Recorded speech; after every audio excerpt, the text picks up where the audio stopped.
एक बार एक छोटा सा 30 साल के आसपास का युवक सुबह सुबह उठता है। उठते ही उसके सामने यमराज खड़े हैं। कौन खड़ा है? यमराज, यानी उसका अंत समय आ गया। अब इतनी सी उम्र है, वो बौखला उठा, ऐसे कैसे अंत समय आ गया? ऐसे कैसे मैं मर सकता हूँ? अभी मुझे कितना कुछ करना है, मेरी पत्नी है, मेरे माता पिता को कुछ भी नहीं पता क्या कहाँ रखा है, क्या काम करना है।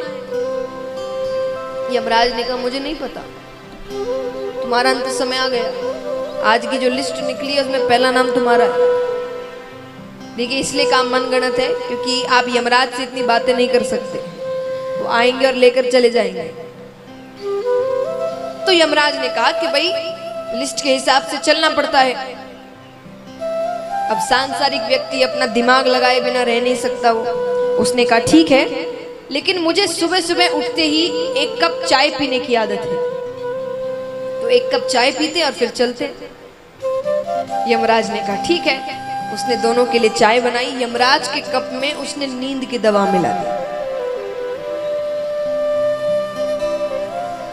नींद की दवा मिला देती है। यमराज पीकर सो गए। उस व्यक्ति ने वो लिस्ट निकाली। अब उसे पता है देखिए मृत्यु आ गई है तो होना तो है, लेकिन उसने अपने लिए समय मांग लिया। कैसे? वो अपना नाम ऊपर से मिटा के एकदम नीचे लिख देता है। अब यमराज कुछ समय बाद उठते हैं, तो उठे तो उन्होंने कहा अरे माफ करना, तुम्हारे जाने का समय और मैं सो गया। बोले कोई बात नहीं, आपने सही कहा कि जो लिस्ट है उसके हिसाब से तो चलना ही पड़ता है। ठीक है, देखिए जो लिखा होगा वैसा ही करते हैं। यमराज ने कहा ठीक है, लेकिन फिर यमराज रुक जाते हैं। यमराज ने कहा देखो, मैं जिसके पास भी जाता हूं सब मुझे कोसते हैं, गालियां देते हैं। तुम पहले हो जिसने मेरा इतना सम्मान किया है, तो तुम्हारे लिए मैं आज की लिस्ट ऊपर से ना शुरू करके नीचे से शुरू करूंगा।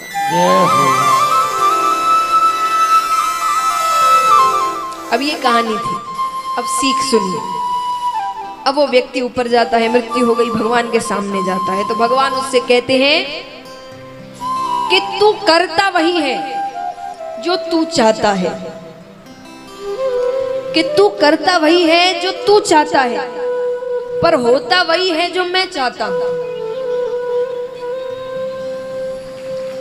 कि तू करता वही है जो तू चाहता है, पर होता वही है जो मैं चाहता हूं। तो तू कर वही जो मैं चाहता हूं, फिर होगा वही जो तू चाहता है। तू मेरे दिखाए रास्ते पर चल, तेरी हर इच्छा पूरी करूंगा मैं, हर इच्छा, लेकिन थोड़ा धीरज धर, क्योंकि हर चीज का एक समय होता है। भगवान आपको हर चीज समय अनुसार देते हैं।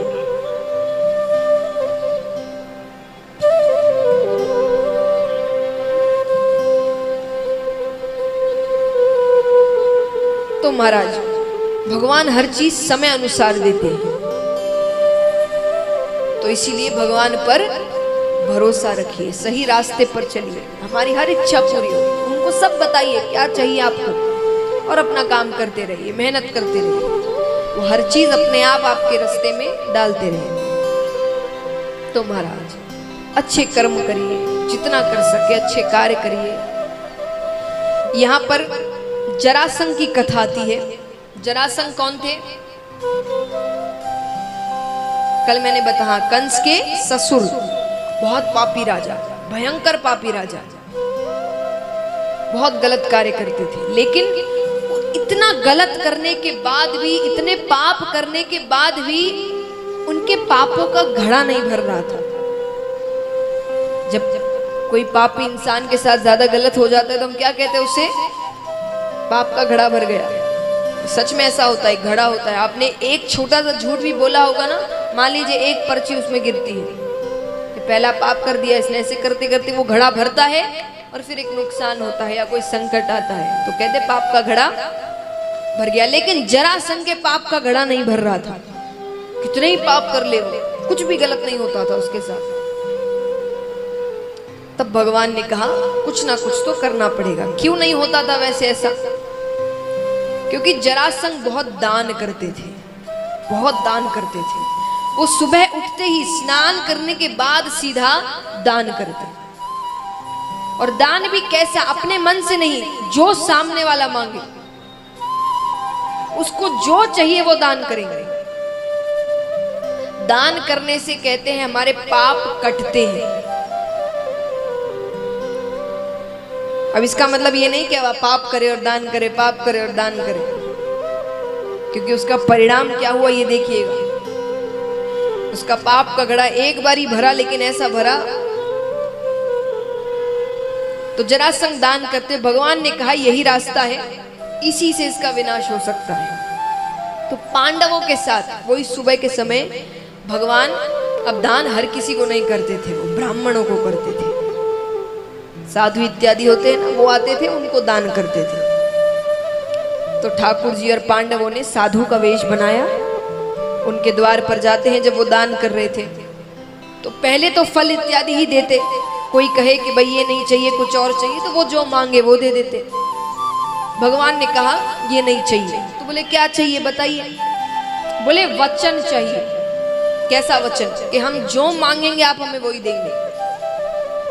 जरासंध ने कहा वचन की कोई जरूरत नहीं है, तुम्हें जो मांगना है मांगो, मैं सब कुछ देने को तैयार हूं। बोले नहीं वचन दीजिए। जरासंध ने कहा वचन का क्या करोगे? अरे तुम मुझसे से ज्यादा क्या मांगोगे? मेरा राज्य। एक राजा के पास उसका राज्य ही होता है। राज्य के अंदर महल आते हैं, खजाने आते हैं, आभूषण, धन इत्यादि सब आता है। अब मान लीजिए कोई व्यक्ति है जिसकी पूरी कमाई, जितनी जायदाद है, धन दौलत सब कुछ लेकर 10 करोड़ रुपए होते हैं। तो आप उस व्यक्ति से ज्यादा कितना मांग सकते हैं? 10 करोड़, 12-13 करोड़ मांगे, उसके खुद के पास नहीं। तो राजा ने कहा तुम मुझसे ज्यादा क्या मांगोगे? मेरा राज्य दे दूंगा, पूरा का पूरा राज्य दे दूंगा। इसीलिए नहीं कि वो दयालु है।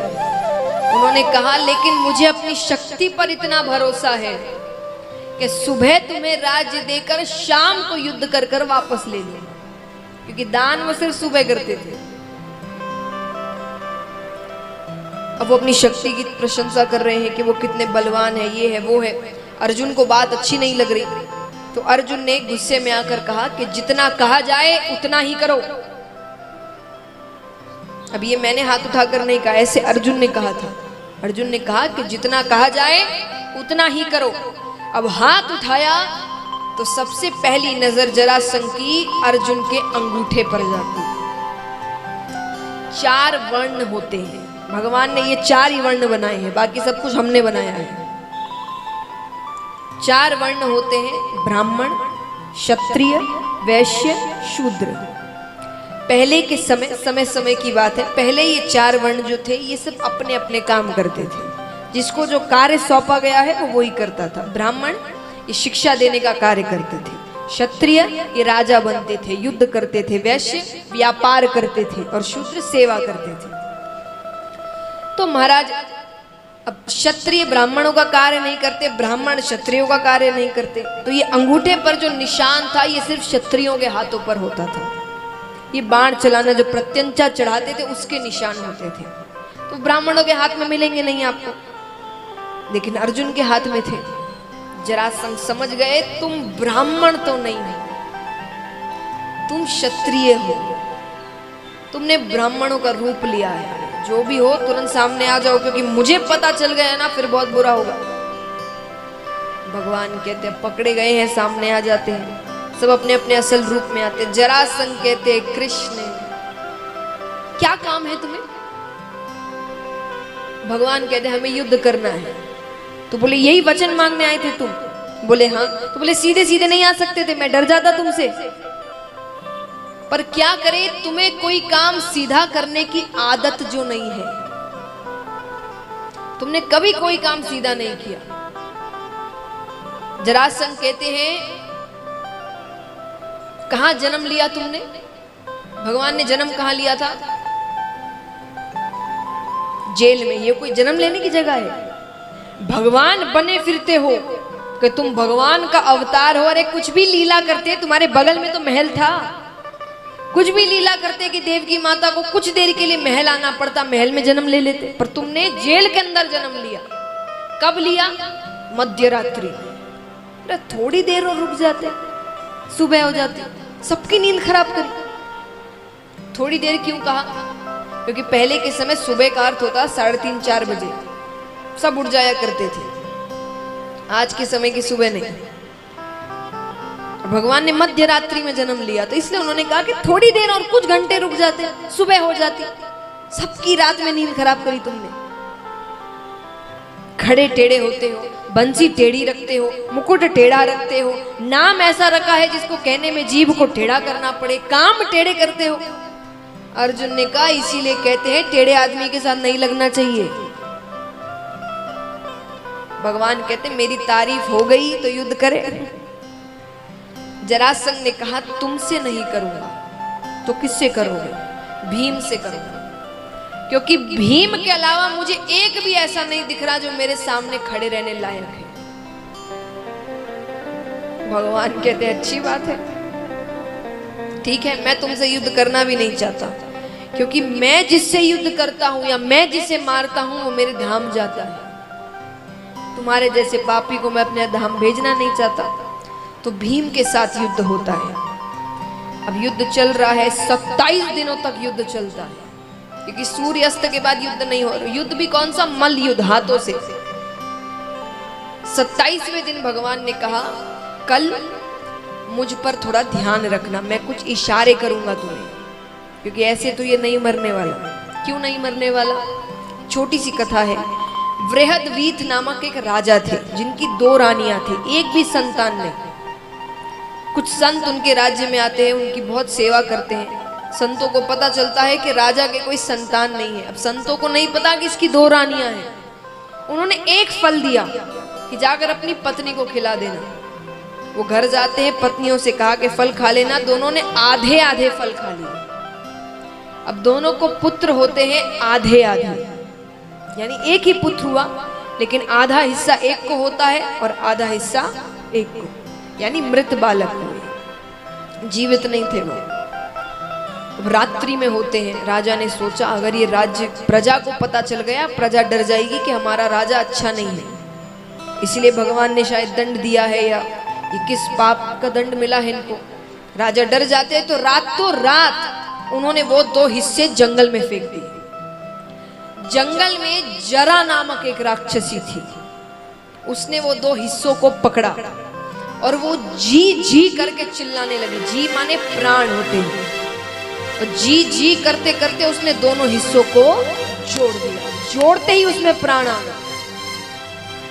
इसीलिए नाम पड़ा जरासंध, यानी जरा नामक राक्षसी ने 2 हिस्सों का संघ किया तो नाम पड़ा जरासंध।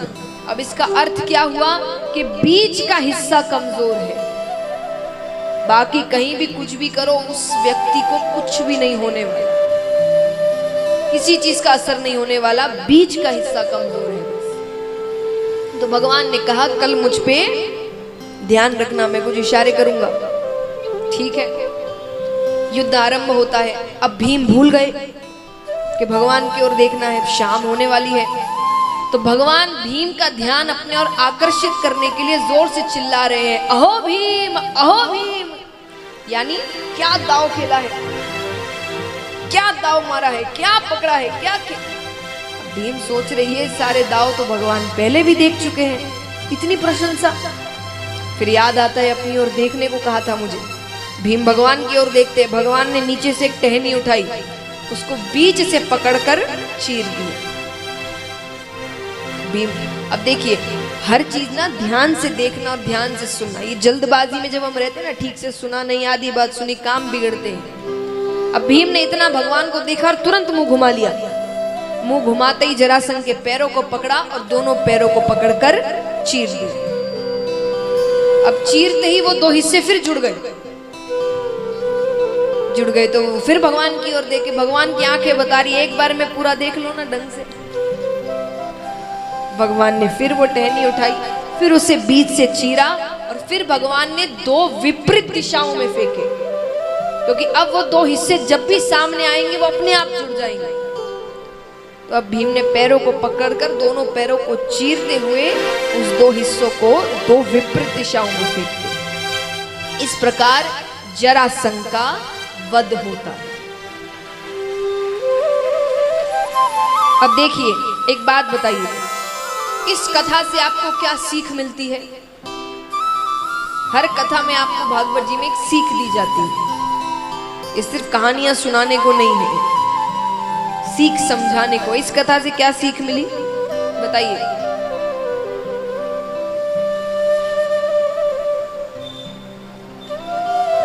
भगवान पर भरोसा। भगवान जो रास्ता दिखाए उस रास्ते पर चलो। एक बात बताइए, भीम कम शक्तिशाली थे? आज हम बड़े बड़े शक्तिशालियों में भीम का नाम लेते हैं। भीम कह देते मैं नहीं सुनता, 27 दिन लगे ना 10 दिन और लगेंगे, मारूंगा मैं ही। तो भगवान क्या कर लेते? क्या करते भगवान? खुद तो मार नहीं सकते थे, खड़े रहते चुपचाप के, ठीक है। तो हमारे साथ भी यही होता है। भगवान आपको रास्ता दिखाते हैं, मानते हो तो अच्छी बात है, नहीं मानते तो भगवान खड़े रहते कि करो भाई जो मन में आए। कैसे बताते हैं रास्ते? देखिए, अच्छे कार्य तो हम सबको पता होता है कौन से अच्छे कार्य हैं। गलत कार्य में कई बार हम फंस जाते हैं, लेकिन जब भी हम कोई गलत कार्य करने जाते हैं ना, एक बार, सिर्फ एक बार यहां बैठे हर व्यक्ति के मन में एक हल्की सी आवाज अंदर से आती है, ये गलत है। पर उस पे संसार की आवाज ऊपर चढ़ जाती है, अरे आजकल तो चलता है, सब करते हैं, इतना कौन मानता है। वो एक जो हल्की सी आवाज होती है ना, वो भगवान की होती है। भगवान कहते मैं सबको बताता हूं सही रास्ता कौन सा और गलत कौन सा, पर तुम्हारे ऊपर है कि तुम चलते किस रास्ते।